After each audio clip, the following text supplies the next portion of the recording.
നമസ്കാരം ഗൈസ്, നമ്മളിപ്പോൾ നിൽക്കുന്നത് ബാംഗ്ലൂരുള്ള മടിവാള ലേക്കിലാണ്. അപ്പോൾ നമ്മൾ ഇതിനു മുമ്പ് ഇതിനെക്കുറിച്ച് വീഡിയോ ഒക്കെ ചെയ്തിട്ടുണ്ടായിരുന്നു. എന്നാലും അത് നമ്മളൊന്നും കൂടെ ചെയ്യുകയാണ്. ഇപ്പോൾ സമ്മർ സീസണിലാണ് ഞാൻ വന്നിരിക്കുന്നത്. ആൾക്കാർ വളരെ കുറവാണ്. അതോടൊപ്പം തന്നെ വെള്ളം തീരെ കുറഞ്ഞു. ബോട്ടിംഗ് സർവീസ് ഇല്ല. മൊത്തം ഡ്രൈ ആയിട്ടിരിക്കുന്നു. ഈ പുറകെ കാണുന്ന ഈ പച്ചപ്പൊക്കെ ഉണ്ടല്ലോ, അവിടെയൊക്കെ വെള്ളം ഉണ്ടായിരുന്നതാണ്. അപ്പം വെള്ളമൊക്കെ നന്നായിട്ട് കുറഞ്ഞു. പിന്നെ ഇത് ബേഡ്സ് ഒബ്സർവേറ്ററി കൂടിയാണ്. അപ്പോൾ നമ്മൾ ഒരുപാട് മൈഗ്രേറ്ററി ബേഡ്സൊക്കെ വരുന്നൊരു സ്ഥലമാണ്. അപ്പോൾ അതിനെക്കുറിച്ചുള്ള വീഡിയോസൊക്കെ നമുക്ക് കാണാം. ബോട്ടിങ്ങിൻ്റെ ആ ഒരു ഭാഗം നമുക്കിന്ന് കാണാൻ പറ്റില്ല കേട്ടോ.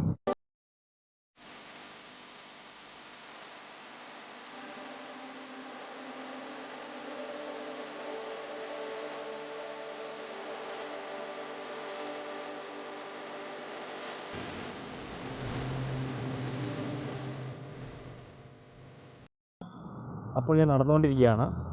ഞാനിപ്പം രണ്ട് സൈഡിലോട്ട് നടക്കുകയാണ്. ഓക്കെ, അപ്പം ഈ കാണുന്ന ഭാഗത്തൊക്കെ ഒരുപാട് വെള്ളം ഉണ്ടായിരുന്നതാണ്. കണ്ടോ, ഈ ഭാഗത്തൊക്കെ ഒരുപാട് വെള്ളം ഉണ്ടായിരുന്നതാണ്. പിന്നെ നല്ല പച്ചപ്പായിരുന്നു അവിടെ. ഓക്കെ, പക്ഷേ ഇപ്പം മൊത്തം സമ്മറായത് കാരണം മൊത്തം ഡ്രൈ ആയിട്ടുണ്ട്. നമുക്കപ്പം ലേക്കിൻ്റെ അങ്ങേ സൈഡിലേക്ക് പോകും. ഇപ്പം ഞാൻ ജസ്റ്റ് ഈ ഒരു എൻട്രൻസ് സൈഡിൽ നിന്നും കുറച്ച് മാറി പോയതാണ്. അപ്പോൾ നമ്മൾ ഇനി മെയിൻ ഏരിയയിലോട്ട് നമുക്ക് പോകും. ഓക്കെ, അപ്പോൾ ഇതാണ് നമ്മുടെ മനോഹരമായിട്ടുള്ള മടിവാള ലേക്ക്. ഇപ്പോൾ ഞാൻ വന്നത് ഈവനിങ് ടൈമിലാണ് കേട്ടോ, അതുകൊണ്ടാണ് നമ്മുടെ വീഡിയോയ്ക്ക് അധികം ക്ലാരിറ്റി ഒന്നും ഇല്ലാത്തത്. ഇപ്പോൾ ഒരു സൺസെറ്റിൻ്റെ ടൈമാണ്, അപ്പോൾ ആ ഒരു ഓറഞ്ച് കളർ അതെല്ലായിടത്തും ഉണ്ട്. നമ്മൾ നേരിട്ട് വരികയാണെങ്കിൽ ഇപ്പോൾ വളരെ മനോഹരമാണ്, ഒരു പ്ലസൻ്റ് ആയിട്ടുള്ള ഒരു വെതറാണ്. അടിപൊളിയായിട്ട് നമുക്കിത് എൻജോയ് ചെയ്യാം. ഓക്കെ, കുറേ വർഷങ്ങൾക്ക് മുമ്പ് ഈ തടാകത്തിലെ വെള്ളം ആളുകൾക്ക് ഉപയോഗിക്കാൻ പറ്റുന്ന വിധത്തിലുള്ളതായിരുന്നു. പിന്നീട് ഈ ഇൻഡസ്ട്രിയിൽ നിന്നുള്ള വേസ്റ്റുകൾ, ഡ്രെയിനേജ് അങ്ങനെയെല്ലാം കൂടെ വന്നു കഴിഞ്ഞാണ് ഇത് പൊല്യൂട്ടഡ് ആയത്. ഓക്കെ, മുൻപത്തെ അപേക്ഷിച്ച് ഇപ്പോൾ ആളുകളുടെ എണ്ണം ഒരുപാട് കുറഞ്ഞിട്ടുണ്ട്. എങ്കിലും നമുക്ക് അവിടെ ഇവിടെ കുറച്ച് ആൾക്കാരെയൊക്കെ കാണാം കേട്ടോ. അവർ ഈവനിങ് വോക്കിന് അങ്ങനെ ഇങ്ങനെയൊക്കെ വന്ന ആളുകളാണ്. പിന്നെ അപ്പോൾ നമ്മൾ ഇതിൻ്റെ മെയിനായിട്ടുള്ള ഒരു ബോട്ടിംഗ് ഒക്കെ നടക്കുന്ന ആ ഒരു ഭാഗത്തേക്ക് പോവുകയാണ്. ഇപ്പോൾ ബോട്ടിംഗ് ഇല്ല, കാരണം വെള്ളം തീരെ കുറഞ്ഞു. പിന്നെ ഇത് കോവിഡ് സീസണാണ്, ആളുകൾ വളരെ കുറവാണ്. പിന്നെ നമ്മൾ മെയിൻ എൻട്രൻസിൽ വരുമ്പോൾ 5 രൂപയുടെയോ മറ്റോ ടിക്കറ്റ് എടുക്കണമായിരുന്നു. ഇപ്പോൾ ആ ടിക്കറ്റ് എടുക്കുന്ന കൗണ്ടർ വരെ ഏകദേശം ഒരു പൊളിഞ്ഞൊരവസ്ഥയിലാണ്. അതൊന്നും ഇപ്പം മെയിൻറ്റെയിൻ ചെയ്യുന്നില്ല. ആർക്കും ടിക്കറ്റ് ഒന്നും ഇല്ലാതെ ഉള്ളിലേക്ക് പ്രവേശിക്കാം.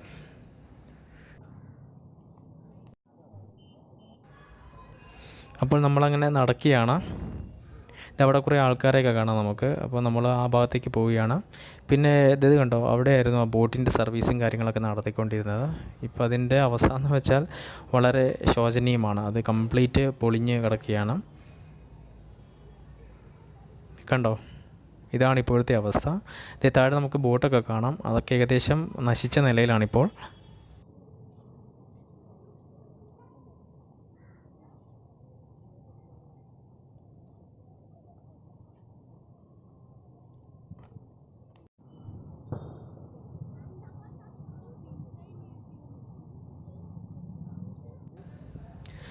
അത് കണ്ടോ, അതൊരു തുരുത്താണ്. അവിടെയാണ് നമുക്ക് ഇവിടെ ഒരുപാട് പക്ഷികളെ കാണാൻ പറ്റും. ഇവിടെ നമ്മൾ നോക്കിയാൽ തന്നെ അവിടെ ഏകദേശം ഒരു വെളുത്ത നിറത്തിൽ ചില ഏരിയ കാണാം. കാരണം അതുപോലെ നമ്മുടെ ഈ കുറ്റികളൊക്കെ വന്ന് അവിടെ നിറഞ്ഞിട്ടുണ്ട്. അത് നമ്മുടെ ഈ നാട്ടിൽ കാണുന്ന പോലത്തെയുള്ള ഒരു കുറ്റികളൊന്നുമല്ല, ഇത് മൈഗ്രേറ്ററി ബേഡ്സ് ആണ്. ഓക്കെ, ഒരു പൂവൻ കോഴിയുടെയൊക്കെ ഒരു വലിപ്പത്തിലുള്ള ഒരു വലിയൊരു പക്ഷി. അതിൻ്റെ കാലിനൊക്കെ നല്ല നീട്ടമുണ്ട്. ഞാനത് വീഡിയോയുടെ അടുത്ത ഭാഗത്ത് തന്നെ കാണിച്ചു തരാം കേട്ടോ.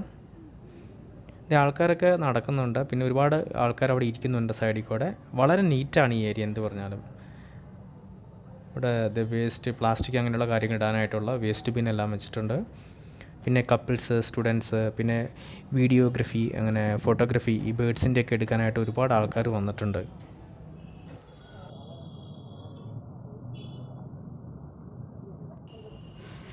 ഇത് നോക്കിയേ, ഈ മരത്തിലെല്ലാം കംപ്ലീറ്റ് ഇലകളാണ്, പക്ഷേ അതിൻ്റെ താഴത്തുള്ള ഭാഗങ്ങളൊക്കെ വളരെ നീറ്റായിട്ടാണ് കിടക്കുന്നത്.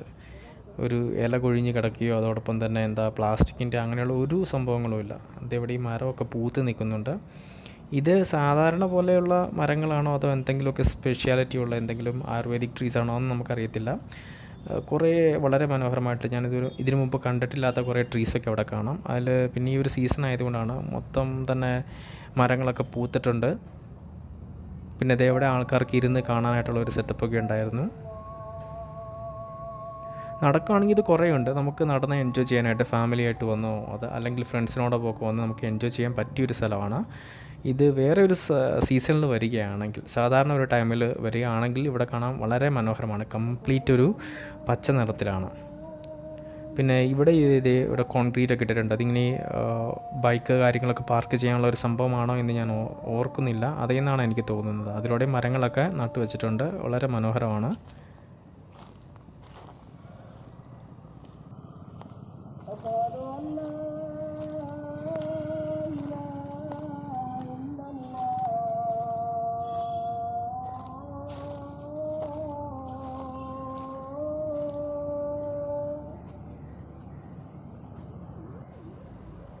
ഇത് ഐസൊലേറ്റഡ് ആയിട്ടുള്ള ഒരു ഏരിയ അല്ല. ഇത് റോഡിനോട് അടുത്ത് തന്നെയുള്ള ഒരു പാർക്കാണ്. പാർക്കും ലേക്കാണ്.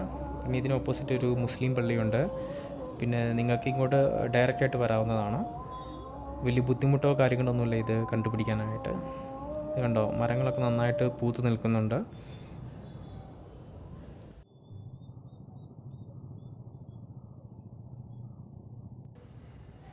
ഇത് കണ്ടോ, ഇവിടെ വെള്ളം കുറഞ്ഞപ്പോൾ ഒരുപാട് പായലുകൾ അതുപോലുള്ള ചെടികളൊക്കെ വളർന്നിട്ടുണ്ട്. പിന്നെ പക്ഷികളെയും നമുക്ക് കാണാവുന്നതാണ്. എന്നാലും ഞാൻ മുമ്പ് വന്ന സമയത്ത് അപേക്ഷിച്ച് പക്ഷികളുടെയൊക്കെ എണ്ണം വളരെ കുറവാണ്. ഇനി സീസൺ അല്ലാത്തത് കൊണ്ടാണോ എന്ന് എനിക്കറിയത്തില്ല. ഇതാണ് ഞാൻ ആദ്യം പോയ ആ ഒരു വഴി. ഇങ്ങോട്ട് അധികം ആൾക്കാരെ കടത്തി വിടുന്നില്ല. എന്നോട് കുറേ സെക്യൂരിറ്റി ഗാർഡ്സ് വന്നിട്ട് പറഞ്ഞു അങ്ങോട്ട് പോകണ്ടെന്ന്. കാരണം ഇപ്പം അവരുടെ സെക്യൂരിറ്റീസിൻ്റെ എണ്ണവും കുറവാണ്. പിന്നെ അപകടങ്ങളൊക്കെ സംഭവിക്കാമല്ലോ. അതുകൊണ്ടാണ് അവർ ഇങ്ങോട്ടേക്ക് അധികം ആൾക്കാരെ വരാൻ സമ്മതിക്കാത്തത്. പക്ഷെ നമ്മൾ ചൂണ്ടയിടാനോ അങ്ങനെയുള്ള കാര്യങ്ങൾക്കൊക്കെ വരികയാണെങ്കിൽ നല്ലൊരു സ്ഥലമാണ് കേട്ടോ. പിന്നെ ഈവനിങ് വോക്ക് അങ്ങനെയുള്ള കാര്യങ്ങൾക്കൊക്കെ ഒരുപാട് ആൾക്കാർ വരുന്നുണ്ട്.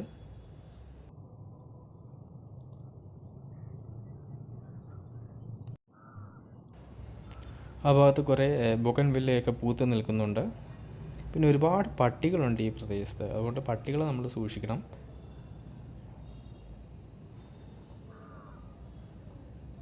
അതുപോലെ തന്നെ പാമ്പുകളൊക്കെ ഉണ്ടായിരിക്കും. അതുകൊണ്ട് അക്കാര്യങ്ങളൊക്കെ നമ്മൾ വളരെയധികം ശ്രദ്ധിക്കണം.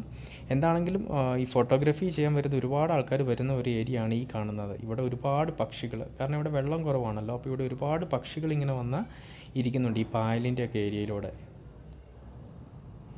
ഇത് കണ്ടോ, ഇതാണ് ഞാൻ പറഞ്ഞ ആ ഒരു കൊറ്റികൾ. ഇത് ഇത് താഴെ കാണുന്നതാണ് നമ്മുടെ സാധാരണ നാട്ടിൻപുറങ്ങളിൽ കാണുന്ന ആ വെളുത്തത്. പിന്നെ അങ്ങേയറ്റത്തോളം നമ്മൾ കാണുന്ന ആ വലിയ സംഭവങ്ങളൊക്കെ മൈഗ്രേറ്ററി ബേർഡ്സാണ്. കണ്ടോ, അവയുടെ വലിപ്പം കണ്ടാൽ തന്നെ നമുക്കറിയാം. ഞാൻ ഒരുപാട് ദൂരെ നിന്നാണ് ഇപ്പം ഇത് ഷൂട്ട് ചെയ്യുന്നതെങ്കിലും അവയുടെ വലിപ്പം നിങ്ങൾക്ക് കണ്ടാൽ മനസ്സിലാകും.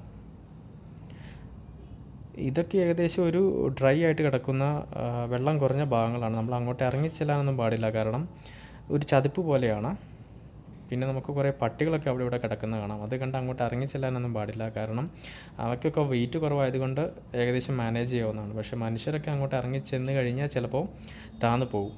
പിന്നെ വേലി തിരിച്ച് അങ്ങനെ കെട്ടിയിട്ടൊന്നുമില്ല. അതുകൊണ്ട് വളരെയധികം സൂക്ഷിക്കണം നമ്മൾ ആ ഒരു ഭാഗത്തേക്ക് പോകുമ്പോൾ. പിന്നെ ഇത് കണ്ടോ, വളരെ മനോഹരമാണ്. നമ്മളിങ്ങനെ നടക്കുകയാണെങ്കിൽ അങ്ങ് ഒരുപാട് ദൂരത്ത് നമുക്ക് നടക്കാൻ വളരെ നീറ്റാണ്. നല്ല ഒരു കാറ്റ് കിട്ടുന്നുണ്ട്. നിങ്ങൾ ബാംഗ്ലൂർ വരുമ്പോൾ മടിവാളയൊക്കെ വരുമ്പോൾ ഒന്ന് ട്രൈ ചെയ്യുക. ഓക്കെ, അപ്പോൾ എല്ലാവർക്കും വീഡിയോ ഇഷ്ടപ്പെട്ടു എന്ന് വിചാരിക്കുന്നു. സബ്സ്ക്രൈബ് ചെയ്യാത്തവരുണ്ടെങ്കിൽ ദയവായി സബ്സ്ക്രൈബ് ചെയ്യുക. അടുത്തുള്ള ബെല്ലൈക്കൺ ക്ലിക്ക് ചെയ്യുക, ലൈക്ക് ചെയ്യുക.